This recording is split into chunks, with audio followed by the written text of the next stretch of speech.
காலையிலே வேலையெல்லாம் முடிச்சாச்சுங்க. இன்றைக்கி லஞ்சுக்கு வந்து வெள்ளை சோறு பண்ணியிருந்தேன். இது கூட வந்து கருவாடு, மாந்தல் கருவாடுன்னு சொல்லுவோம், அந்த கருவாடு வறுத்து வச்சுருந்தேன். குழம்புக்குன்னு பார்த்திங்கன்னா கத்திரிக்காய் தொக்கும் ரசமும் வச்சு கொடுத்துருந்தேன். ஸோ வீட்டு வேலை எல்லாமே முடித்ததுக்கப்புறமா கடை வேலையை தான் ஸ்டார்ட் பண்ணியாச்சு.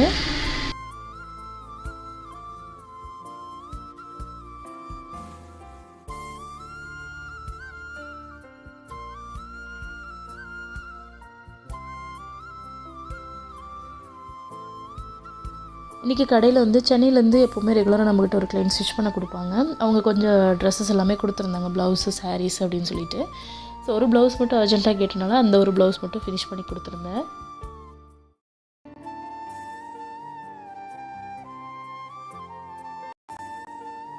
ஸோ அவங்களுக்கு ரெஃபரன்ஸ் பிக்சரும் அனுப்பியிருந்தாங்க. ஸோ அவங்க அனுப்பின மாதிரி அவங்களுக்கு ஒரு டிசைன் பண்ணி கொடுத்துருந்தேன். அதில் ஃப்ளார் வந்து ஒரு பக்கம் வந்து ஸ்கேலப் டிசைன் நெக்கும், இன்னொரு பக்கம் வந்து ஃப்ளார் ரெடி பண்ணி வச்சுருக்க மாதிரி வரும். அதில் கோல்டன் பீட்ஸ் யூஸ் பண்ணியிருப்பாங்க. நான் இதில் வந்து அந்த ப்ளவுஸுக்கு மேட்சிங்காக பேர்ல் பீட்ஸ் யூஸ் பண்ணி டிசைன் பண்ணி கொடுத்துருந்தேன். ஸோ இதில் ஃபினிஷிங் எல்லாம் பாருங்கள், ரொம்ப நல்லாயிருக்கும்.